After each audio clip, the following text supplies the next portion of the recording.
Hello and welcome back to another video. I'm so glad you're here. On this channel, I talk about news, controversies, and drama on the bookish side of the internet, and I certainly hope you'll stick around. So, today we have an author who has gone off the rails a little bit towards a book club that read her book. The first time I saw this, I was kind of team author, but that changed pretty quickly, and once I started looking into her, I found quite a lot to share. So the author in question here is A.M. Walker. She's published one book so far called Rooted in Silence, a psychological thriller. Now what happened? Well, the first I saw of this situation was the following Instagram post. It has a screenshot of the South Shore page turners, and it says this book club distributes free copies to their members who provide 1 star and disparage indie authors. And the caption on this says, protecting indie authors out there. The owner distributed an e-copy, meaning not only did they not buy my book, there are multiple 1-star reviews that are word for word from one another and downright hurtful. The reviews are not all here because some were so mean I could not post them. This indie author is hurt. Do better, South Shore page turners. My goal is simply awareness to protect other indie authors. The book club will not contact my publisher back regarding these comments. I am not aiming to ban them, cause harm, or harass. I simply want answers. So right off the bat, I'm like, wow, that's kind of shitty to pirate a book and then leave bad reviews. I mean, I do think that people are allowed to review how they want to, but like, being constructive goes a long way, and it helps people take a review more seriously. At least that's how I feel. So she then went on to post this series of stories. She screenshotted her own Instagram post and wrote, "This is all factual. I am confident in my personal and legal stance." And then the next one says, just as the group says, my publisher contacted them. They ignored us. Correct. Would you ignore this kind response? And we'll get to the book club's response in a few. But this is what the publisher of this book's message said to the book club. Hi, I hope you're well. We wanted to reach out because we've become aware that several members of your group left 1-star reviews on our author's book, and we need to be honest about how deeply disheartening that has been on our end. We fully understand that not every story will resonate with every reader. We respect differing opinions and recognize that reading is subjective. However, a wave of 1-star reviews, especially on a debut work, has a very real human impact that goes far beyond simple feedback. This is not a seasoned, traditionally published author with a large platform. This is someone who invested an immense amount of time, vulnerability, and personal resources into their very first book. Authors invest thousands of dollars into bringing their work to life. Beyond the financial aspect, they are putting a piece of themselves out into the world for the first time. Seeing it met with an overwhelming number of the lowest possible ratings without care or constructive context is incredibly discouraging. In this case, it has been so discouraging that the author has stepped away from writing entirely and has put their planned trilogy on hold. That is the part that is hardest to sit with. Not just that the book was not for everyone, but that the response has effectively silenced a new voice before it even had the chance to grow. From a professional standpoint, when multiple reviews like this come from members of the same group at once, it begins to feel less like individual feedback and more like targeted behavior, regardless of intent. The impact reads as overwhelming and frankly harmful. As their publisher, it is our responsibility to advocate for our authors, especially in moments like this. We care deeply about fostering a reviewing environment that is honest, but also thoughtful and humane. We would genuinely appreciate it if your members would consider revisiting and, if appropriate, removing or adjusting those reviews. At the very least, we hope this opens a conversation within your group about the weight reviews carry, particularly for debut authors. We are always here to support readers and build positive relationships with communities, which is why we felt it was important to reach out directly. We believe in honest feedback, but we also believe it should never come at the cost of completely discouraging someone from creating again. There's more stories to go through, but I want to address some things in this series of messages. So, first off, at best, this is a completely unprofessional thing for a publisher to do. I completely understand criticism being tough to hear as an author when you've put so much of yourself into your book. That's just the way it goes, and that's why authors are so often ridiculed when they comment on reader reviews they don't like when they are treading into reader spaces. Next thing I'll say, it sucks to have your feelings hurt by a review or anything else that's being critical of something you're proud of. But the thousands of dollars and thousands of hours put into getting a book published doesn't mean everyone or anyone even has to like it. If the author decided to step away from writing because of some bad reviews, it sounds like the author needs to just not be reading reviews. To be clear, I am absolutely not invalidating this author's feelings. I get my feelings hurt by mean comments all the time, and like, while I work on my video, I work hard on them, it's like not even comparable to writing like a whole novel, and yeah, it's just something that comes when you put part of yourself out there. And, you know, there will always be people who don't like what you have to say. So having the audacity to ask these folks to edit or remove their reviews is wild. The book club is not responsible for the author's reaction to reviews of her book. I don't know how else to say it. It's ridiculous to be openly blaming them for the author deciding she doesn't want to write anymore. Anyways, back to the Instagram stories here. I have been nothing but kind and transparent. Not everyone will like me or my book. The difference is I am not tearing anyone down but asking for answers. Can they say the same? Yeah, I guess we just disagree here. I think it is very inappropriate for an author to be like asking for answers from people who negatively reviewed her book. They don't owe her anything. Next story says, again, I am in no way aiming to harm anyone. There is a group chat made about me from the book club hating on me. That's okay. I choose to be kind today, to give back and to be better than them. I simply want an apology. Couple things here. Why and how does she know there's a group chat about her? It feels awfully unlikely that these people from a random book club decided as a group they hated this woman so much that they started an entire group chat to talk shit.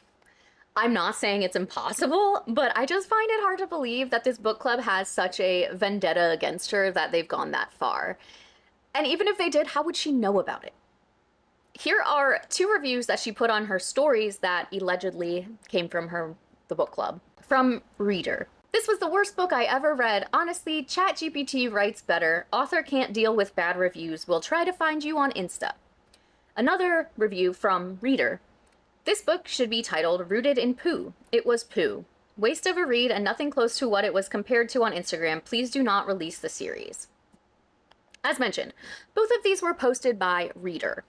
I did my best to find out if it means something when there's no name attached to a review, and I was unsuccessful, because even if your profile is private, a review is still going to be public. That's what I found. So I will say this, though. Both of these accounts have only read this one book and have only this book in their accounts at all on any of their lists.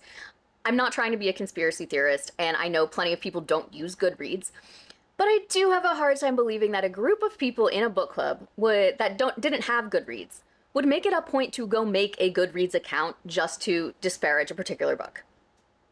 Like, I just don't believe this at all, but that is purely my opinion. Carrying on. And I am supposed to say nothing? Yes. Yes, you are supposed to say nothing.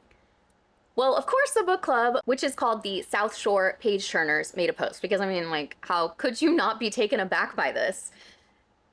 So they wrote, never thought so much drama would find us at book club. Let me start by saying we are a small book club that reads suspense/thrillers. Author A.M. Walker reached out to us and offered free e-copies of her book in exchange for reviews. We agreed, kept our word, and each member read the book independently, wrote their reviews independently, and later discussed it together as a group. You know, as book clubs do. Several days after the reviews were posted, the author contacted me asking us to remove or adjust our reviews. Shortly after, multiple posts were made publicly disparaging our book club and even claiming that we stole the copies that were voluntarily provided to us. The situation has now escalated to targeting individual members' personal accounts, which is extremely concerning. To be very clear, our intention was never to discourage or harm an author. We believe in supporting authors and always aim to provide honest, respectful feedback when we review books. Honest reviews are part of the reading and reviewing process, and they should never result in harassment or personal attacks. We understand that receiving critical feedback on a first book can be difficult, and we genuinely wish every author success and growth in their writing journey. However, attacking readers, making false accusations, and targeting personal accounts crosses a serious line. Disagreements over reviews are one thing, however, bullying and harassment are another. Bullying, harassment, and targeting individuals for honest opinions is unacceptable, and no book club or reader should feel unsafe for simply sharing their honest reading experience. And in the actual photo part of the post, they showed how this whole conversation started. So it starts with A.M. Walker messaging them on Instagram, "Hi there, how could I get my book in your book club's hands?" They reply, "Hi, we would love that. We have our next several books already picked out, but I could do a smaller event outside of our main one. Do you have any copies to spare or any electronic copies you could send somehow? If not, it looks like it's just $8 on Kindle, and I'm sure most of us could swing it. We are meeting tomorrow, and I can see who's interested. Then this person says, I just read the description on Goodreads, and it definitely grabbed my interest. And AM, her name is Alyssa, so if I call her Alyssa, that's the same person. Oh, absolutely, you are so kind. If you read it for your group and you guys leave reviews on Amazon or Goodreads, I would be more than happy to give you all free e-copies as a thank you. And they replied, OMG, amazing. I think just about everyone has a Goodreads. So, the whole thing about them not paying for copies? She herself said she was happy to give them free ebooks. And sure, there's a chance that she never sent them, but again, I find that very unlikely. And obviously, if they acquired the books illegally, that's not okay. But she still wouldn't have a right to dictate what their reviews say. Later the same day all of those stories were posted, A.M. Walker posted this in her stories. It's a repost of a reel, but it says, if you ever want to spot the real bully versus the real victim, don't look at who's the loudest. Look at who's standing alone. The one carrying it solo usually isn't alone by accident. They're alone because they refuse to play along. Meanwhile, the bully, rarely solo. They travel in packs, enablers, hype squads, and people laughing just loud enough to stay on the safe side of the circle. Crowds don't equal truth. They just make cruelty look popular. So on a large scale, gonna hard disagree here. This could certainly be the case some of the time, but in general, if everyone I know disagrees with me on something, I'm gonna take a step back and ask myself if maybe there's some validity to what they're saying.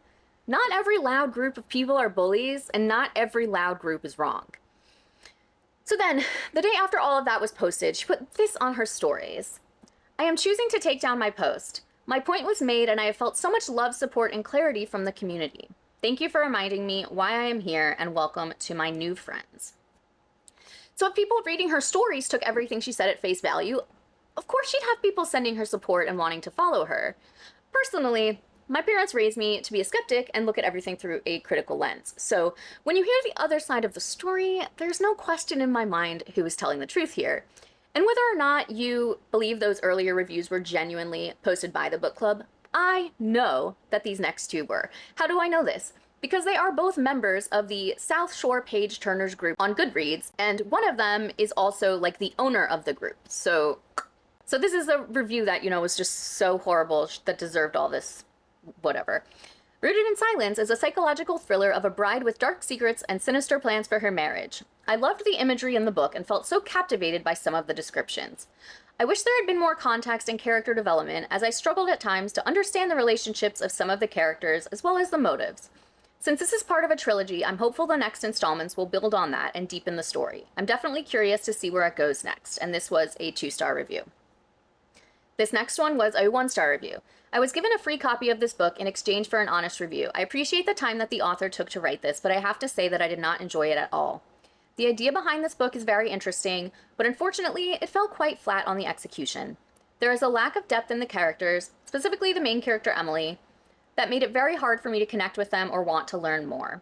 The purple prose and heavy-handed symbolism made this a slog to get through and really detracted from the plot/progression of the storyline. It felt like the author was telling us that there was tension, but it would have been more successful if the writing built up the tension instead of just saying it repeatedly.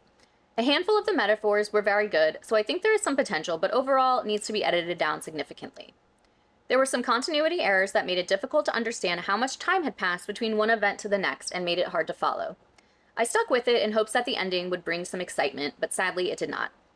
Overall, this book left me with a lot of questions at the end, but without any desire to want to find out more.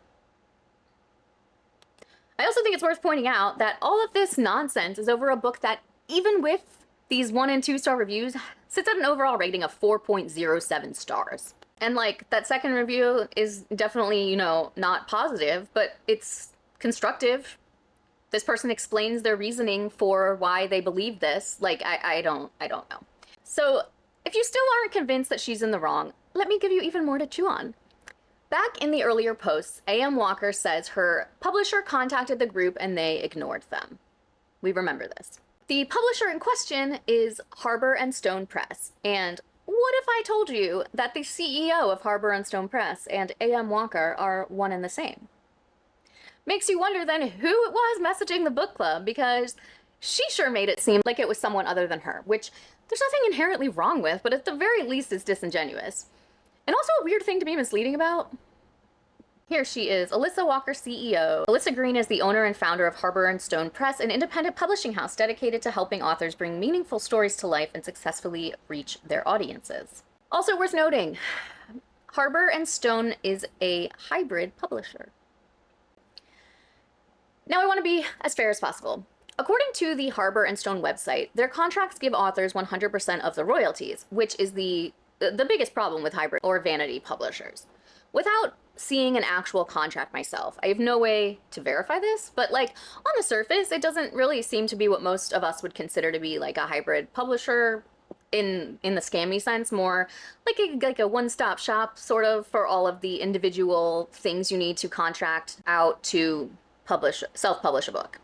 This from their website. Publishing a book is complicated. It doesn't have to be. At Harbor and Stone Press, we bundle everything you need into one clear, finalized price, custom tailored to your needs. You keep control, you keep royalties, and we handle the heavy lifting, marketing support that lasts. Many publishing companies charge you royalties in exchange for marketing that disappears after launch. At Harbor and Stone Press, you keep 100% of your royalties. Your book is featured on our site with purchase links, permanently. Our audience is introduced to your book directly. Your story deserves readers. We make sure they can find it. That said, a lot of how they market their services is based on like money and financial freedom. Obviously, I love the idea of authors making money and being able to support themselves through their writing. But Harbor and Stone seems to really emphasize the income part of it. This reel was posted in October, and for those just listening, it's just a bunch of pictures with people like out in nature enjoying life with text on the screen saying, POV, you published your book with 100% royalties and now your life looks like this. And here's a screenshot from their website that says, we don't just hand you a published novel, we hand you a lifetime stream of income. Because publishing isn't just about a product, it's about profit. At Harbor and Stone Press, we're committed to financial freedom. That's why we don't edit your novel and disappear. We partner with you to develop your brand as an author. Our services include publishing, marketing, and branding, both you and your novel included in one single package. And another thing, so this chart on their website is comparing their services to freelance/marketing average. And one of the big selling points here is that with Harbor and Stone, you keep 100% of the profits, whereas this other column, 30 to 50% goes to the publisher. But if you're hiring freelancers to do your edits, formatting, and cover design, you would keep all the royalties, would you not? It's like they are comparing their business to both self-publishing and vanity publishing, and I honestly don't think the business model here that they're using is bad, but I think this is a really misleading graphic, and I think that's representative of how Alyssa operates in general. I'm about to get petty for a second, and I don't want to harp on this too much or bring innocent people into my criticism because this video really isn't about Alyssa Walker as a publisher, but there's just a lot going on here that I think needs further examination. To start with, Harbor and Stone also has a course, because why wouldn't they?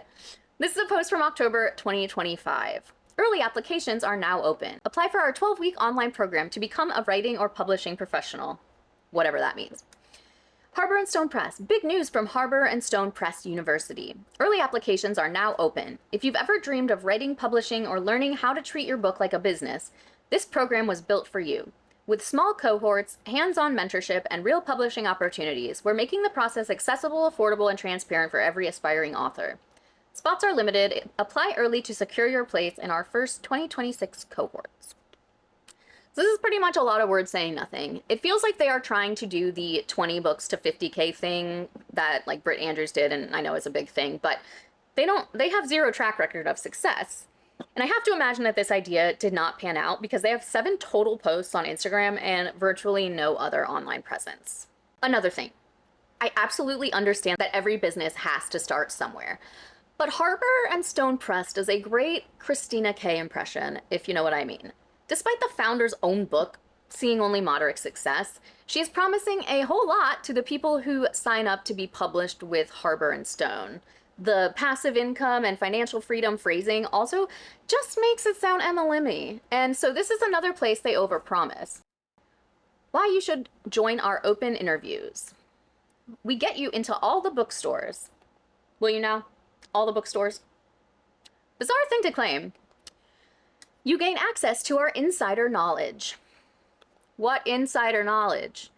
Because earlier, Alyssa said, or her publisher, said that she was not a seasoned, traditionally published author with a large platform. We'll get back to that soon. This is the text from that post. We have open interviews next week within reasonable business hours. If you've been curious about working with us, this is your chance to actually sit down and get to know how we operate. We believe publishing should be a two-way street. We are interviewing you as an author, and you are interviewing us as your publisher. We both have to feel like it's the right fit. We do things differently. We focus on personalization, long-term support, and building something meaningful with each author we take on. If you've ever been interested in Harbor and Stone Press, come see what that really looks like behind the scenes and decide if it's right for you. Email alyssa@harborandstonepress.com. Send your proposal, your plan, your availability. So this is a genuine ask. Can someone let me know in the comments what is meant here by your proposal and your plan? I know what a proposal is, but does this imply that they accept books that are not yet written, or does this mean something else? And then your plan, isn't the publisher supposed to be the one with like the plan? I assume like marketing plan, timeline, whatever. I could absolutely just be reading this all wrong, but like, let me know if you have any idea. Going back to the insider knowledge thing. I don't want to mention names. It's obviously available on the website. I don't want to like pull people in here that are not like involved in the nonsense she's pulling. But let me ask you this. If you had a lot of education and experience in something relevant, wouldn't that be on your website? Which leads me to think that no one working for this company really does have any insider knowledge because they haven't actually worked in the industry.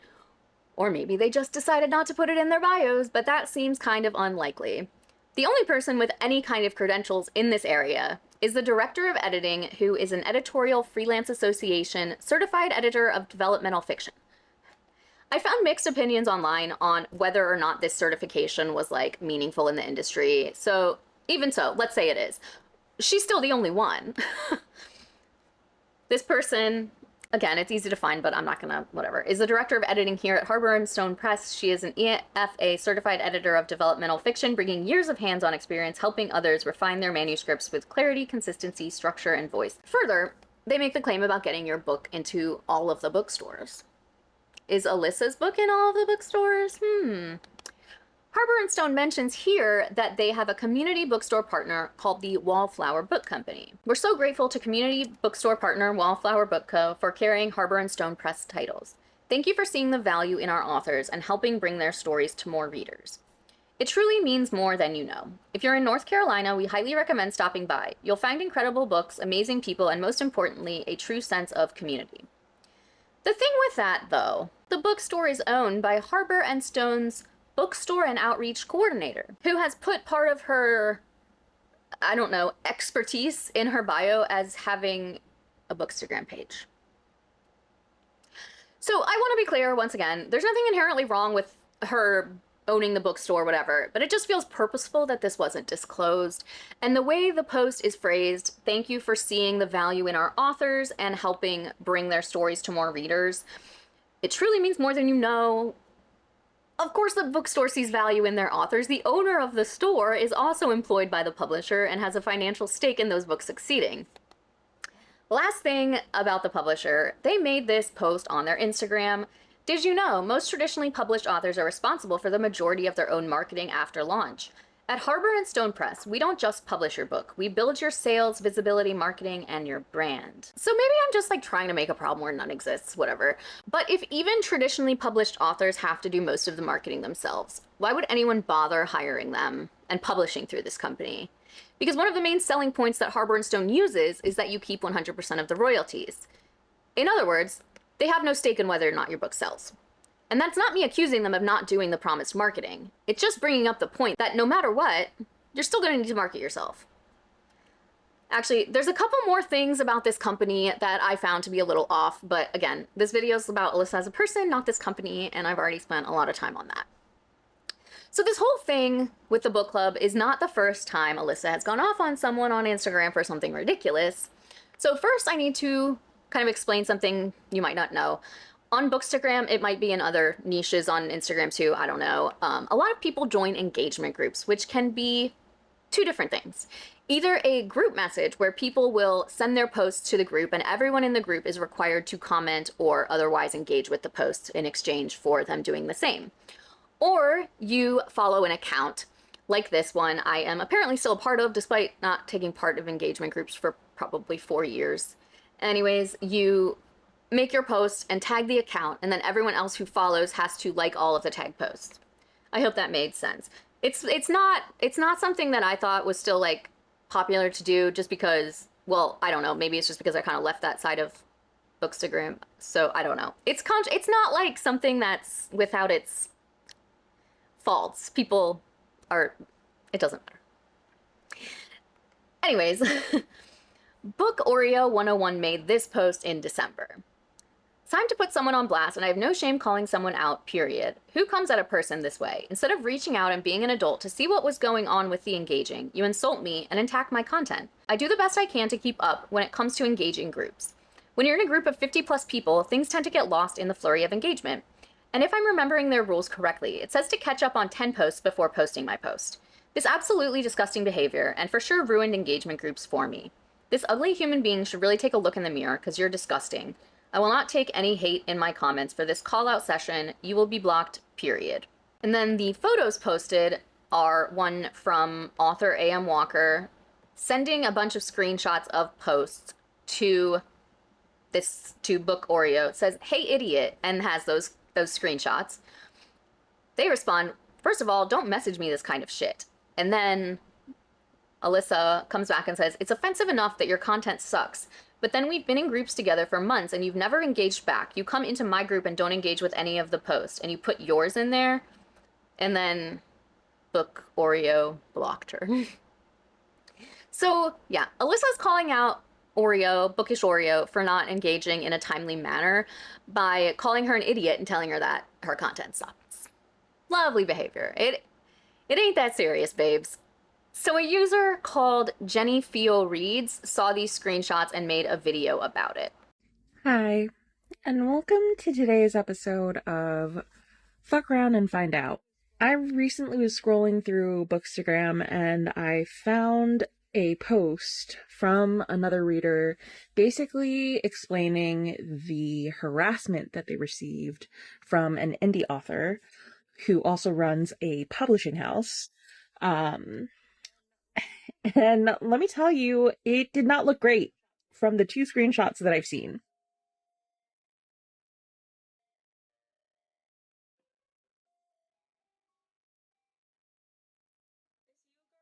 This you, girl? So apparently, this author has decided to take it upon herself to degrade people by sending messages claiming that they are not entertaining engagement and probably forcing said engagement. Now, I wanted to give the benefit of the doubt, but then I saw this. So this screenshot was posted by Maya Gawani Writes, and it says, "All I do is try to write my books, send some memes, and share my work with the world. But in the past several days, a random white woman, author A.M. Walker, and her cronies, she owns the Pressing Matters podcast and Harbor and Stone Press, have been bullying me so badly it's like I never want to be on this app again. My kid is sick, so I'm dealing with that, among other important things, so I need to pause and take a break. This is too much. I literally woke up one morning to a barrage of messages from a group of white women attacking me and calling me all sorts of names, and why. And I'm not the only BIPOC author this has happened to. It's exhausting. I enjoy the community I've curated on here, but this is very detrimental to my mental health. Taking another day or two offline." Clear as day, name that author. And at first, I thought that the author's page was completely gone. For me, it's still completely gone. But the publishing house is still up, and they have said this. And this one says, "The company is aware of defamatory content currently being published online. These materials are being documented in full, and we have initiated formal procedures to address the matter through our legal counsel. We strongly urge individuals to cease posting or circulating any false or harmful statements. The matter is under review. In the meantime, we will be sending participating parties a cease and desist letter. We appreciate the ongoing support of our community as we manage this situation with the professionalism and integrity that guide our brand. We will not be commenting further while the matter is under review. First off, go ahead and document this. And go ahead and try to send me a cease and desist for coming with screenshots given to me by the people who you have tortured, who you have come after and harassed. And now that the tables have turned and other platforms are seeing what you're doing and things are starting to crumble down, are you going to double down and really say that all of this is fake? That people in the marginalized and people of color are all wrong about the way that you present yourself and the way that you are talking to them, that you're not talking to them maliciously, that you're not doing the things that they're saying, and that these group of people just suddenly decided to lie on you? I often find that there are a particular set of people who take the indie publishing to pub house pipeline. Some of them are very well thought out. Others act like this. And honestly, I was fine with just keeping it up on Threads just to warn the whole swarm of indie authors out there and readers alike to not work with this company, because you don't want somebody DMing you, "Hey idiot," who wants to hear that? Or being disregarded as a human being, disrespected in so many ways, when there are more constructive ways to come to somebody if you feel they've done something that's less than satisfactory. But yet you're allowed to act like that because you run some type of company and because you feel entitled to that? The individuals who are affected by this, they have made their peace with it. They have all the receipts. And I'm not going to speak on how they're going to choose to move on this, but I know how I'm going to move on it, because I know you've probably seen me, because I know you've blocked me, because I only found that screenshot of you by other people sending that to me. So, in conclusion, AM, if you see this, or if somehow you still feel that you're the one being wronged here, once again, you can try to send that cease and desist, and this is my response. Get the fuck out of here. So, just to be clear, the author Maya that posted, I have no idea what happened there. It was just part of this video. So from what we can gather, Jenny saw these posts and wanted to speak out against this bad behavior from Alyssa. It should come as no surprise that she did not take kindly to this, and then a few days later, Jenny followed up with this update. Hi guys. Just a quick update over here. I do have a video coming out on Friday regarding the situation that involves A.M. Walker, Harbor, and Stone Press, and some new things have come to light that I need to address immediately. I would like to state that I in no way, shape, or form threatened any of these people, nor did I threaten their families. Which is funny to me because they had said that they're coming after people for defaming them, yet somehow someone on that team who goes by the name Juliet Snow sent a very interesting email. This email says, "Hi, I'm writing to respectfully share concern regarding the online conduct of one of your front-facing employees, Jennifer. Based on public interactions I have personally observed, her behavior on social media has been experienced by multiple individuals as harassing and bullying in nature. I want to be clear that I'm not making legal accusations. Of course you're not. My intent is simply to encourage your team to independently review the public content available on Instagram and Threads at JennyFioReads and determine whether it aligns with your brand values. At this time, I am aware of at least 2 individuals pursuing litigation against this employee for hostile, aggressive, and intimidating behavior. I would be happy to provide a copy of an affidavit. At this time, she has made several threats to the safety of several families. I am happy to include a video of her with her stating direct threats. However, the file is too large to include here. Thank you for taking the time to review this. I appreciate your consideration. Best, a concerned community member." What I will say is, ladies, you're building my case against you, because I will decide to file.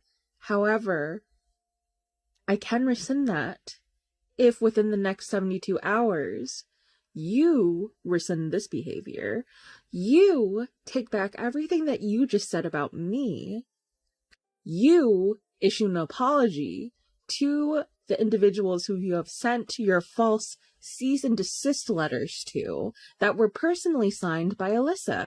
I also once again want to state that I will not be intimidated or bullied out of telling the truth, because it's not just two individuals who have come to me who have explained your behavior.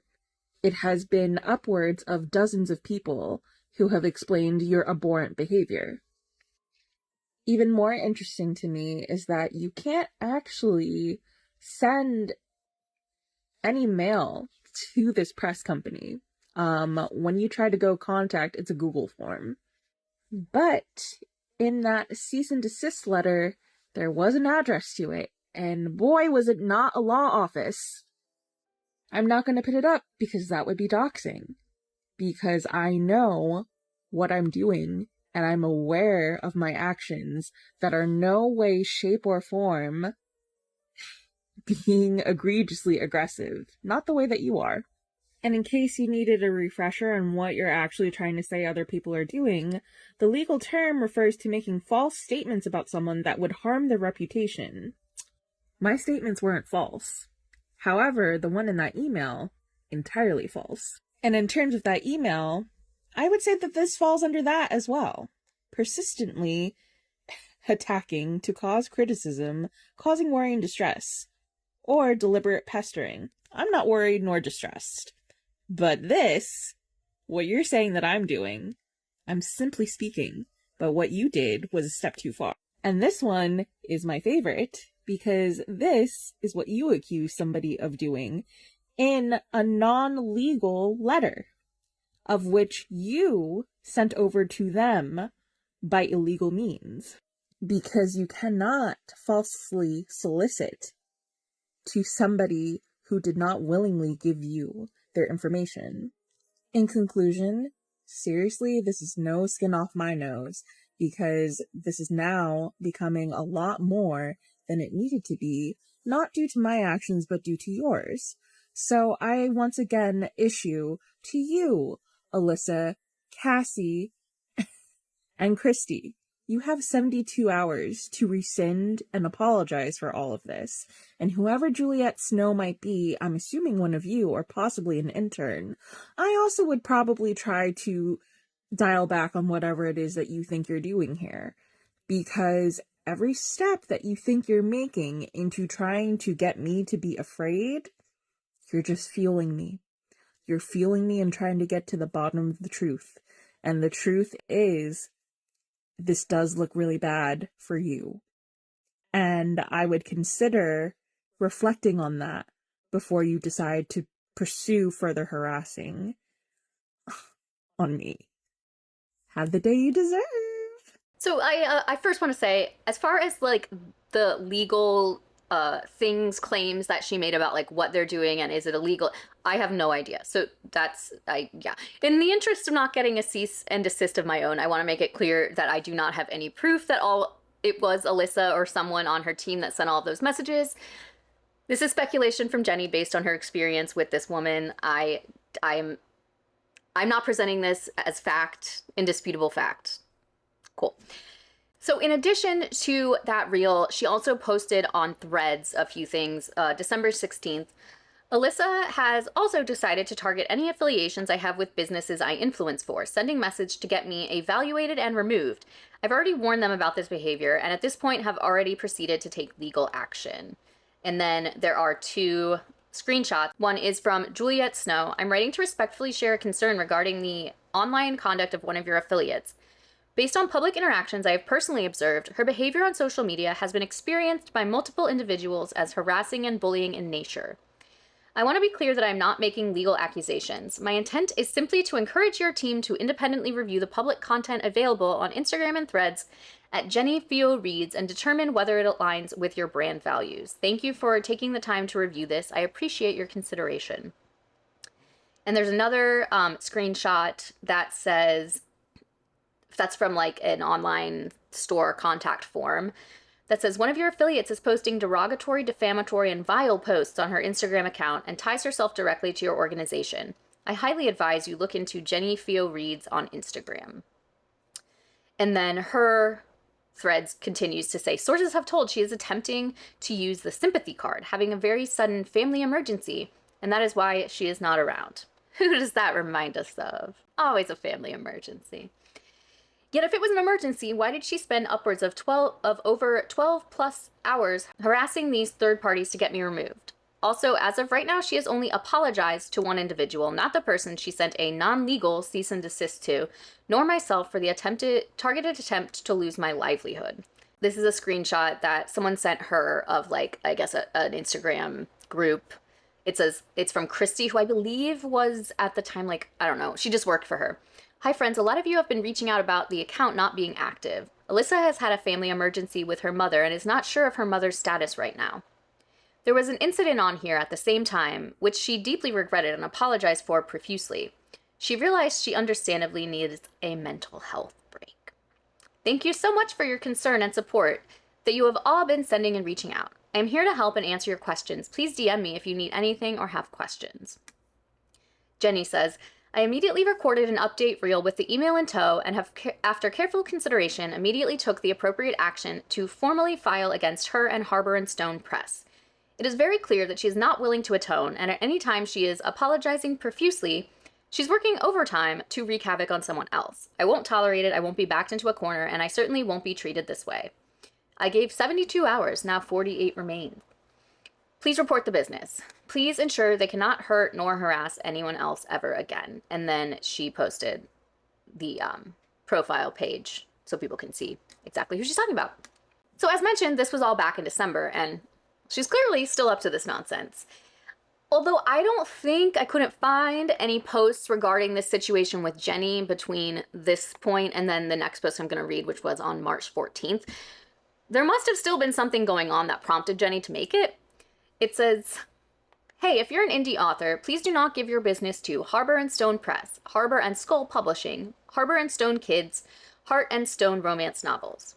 The owner has no business handling your dreams when they are a rampant bully and harasser. I was personally victimized by said owner, and it's on record the lengths they went to not only attempt to silence me, but to claim slander. Screenshots don't lie, witnesses don't lie, and I am done being threatened. And then there's a graphic that says, important. I wish I didn't have to write this, but I'm actually sick to my stomach about this after the hell I went through. I'm never hesitant to stand on business and call out creators who should never platform. Alyssa Walker is one of those creators, but she is attempting to save face and act as if nothing happened. Act as if she didn't dox and harass my workplace. Act as if she didn't file a police report on me accusing me of things she was actively doing to me. Act as if she didn't send a paralegal who had no jurisdiction to take on anything besides intimidate me into silence, and requested dozens of times that my posts be removed, or she would take legal action. Can I be accused of slander if all my receipts are exactly what happened? Watching her attempt to entrap aspiring indies into business with her doesn't sit right with me, and I can't stay silent on it any longer. Alyssa, at author A.M. Walker, aka A.M. Walker, aka owner of Harbor and Stone Press, Harbor and Skull Publishing, and Harbor and Stone Kids, and Heart and Stone romance novels, has threatened me into silence for too long. So, to wrap all of this up, I want to bring it back around to the South Shore page turners again. The day after the entire situation with them happened, they made this post. Dear indie authors, thank you to everyone who has reached out and generously offered our book club free copies in exchange for honest reviews. We truly appreciate your support. In light of recent events, we will be focusing on independently selected titles and more widely established releases for the foreseeable future. We wish you all continued success. Sincerely, South Shore page turners. So that's a bummer to hear, but it's really generous of indie authors who offered their books to the group. And I completely understand not wanting to accept, though. And, it's a shame. If this is something they did regularly, it's a shame that this is the result of one person's bad behavior. I don't know if this is a common practice because it's never something that, I've been offered for a book club of mine. But on the whole, it seems like this could become murky territory. Do you think it's okay to offer free copies with the caveat of, if you rate it less than 3 stars, would you mind not posting a rating? Is it ethical to ask someone to, withhold a star rating just because they were given the book for free? Whatever your answers to these questions are, I think we can all agree that Alyssa's reaction was unbelievably out of line, and people should not be supporting her in any way. But an indie author to support instead is Alex Larkspur, a queer fantasy author. They're based in Texas, and in addition to writing, they love tabletop RPGs and wandering museums. Their books tend to focus heavily on relationships of all kinds, romantic, friendships, and especially just community. The Need for Dandelions is a fantasy romance about the power of community and love in the face of a corrupt government. And Sweet and Wild is a cozy fantasy romance focused on healing after trauma. Here's the synopsis. Micah Harlow has just moved to Roseyard, a small town on the edge of a mysterious forest. Filled with hope for a new start here, Micah ventures into the woods to forage and, of course, makes an offering to the guardian spirit within. However, this forest is unlike any that Micah has been in before. The spirit himself appears and takes an interest in Micah, helping him to find whatever he needs and spending time with him. To complicate things further, the town of Roseyard is far different than Micah expects. The citizens call the guardian spirit within the woods a beast, and they seem to be held under the thumb of one affluent man. In order to survive and thrive, Micah will be pulled further into the magic of the forest and its spirit, all while cultivating relationships within Roseyard, and hopefully heal the wounds of his damaged heart. Both of these have such beautiful covers, so I'm going to link to the artist account down in the description as well. But as always, there will be a link to purchase Alex's books along with their social media links and their website. Indie authors are a vital part of the bookish community, so try to support them wherever you can, even if it's just a follow on social media. If you'd like the chance to be featured, there is a form down in the description. If you liked this video, please give it a thumbs up. If you haven't subscribed, I'd love it if you would. Check out my Bindery page if you'd like to support me over there. Thank you again so much for watching, and I'll see you in the next one. Bye!